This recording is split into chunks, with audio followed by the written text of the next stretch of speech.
So we just did a 3-thread narrow overlock, and now I want to show you how to do a 3-thread wide overlock.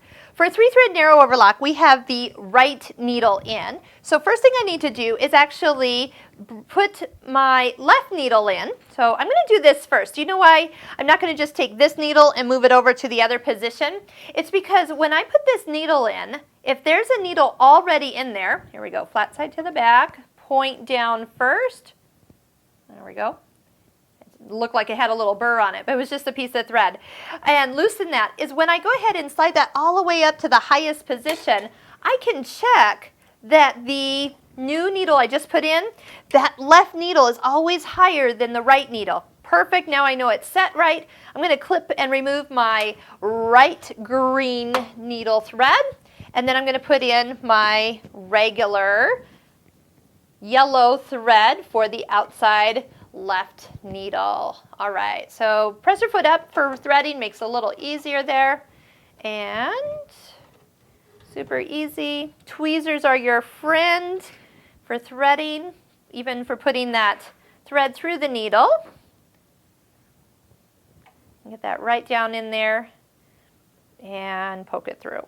All right. Oh, I still have 2 needles in here. That means I do need to remove one.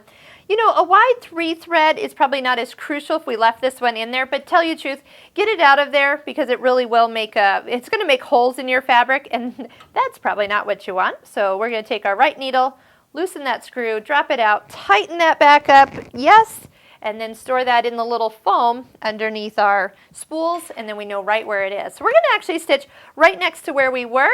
Everything's at normal settings. There we go.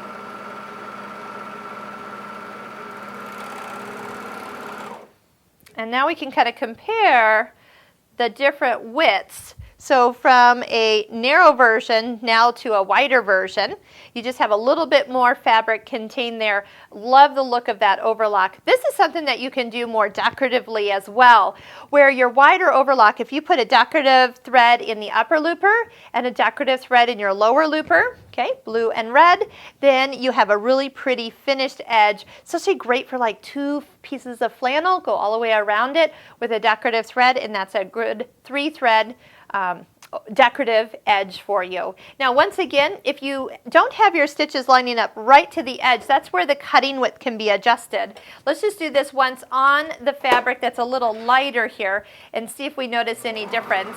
I didn't change it or anything. But since this is a little lighter, here's what the difference is. Since we did it on the little bit sturdier fabric here, and then I did it on the lighter weight fabric.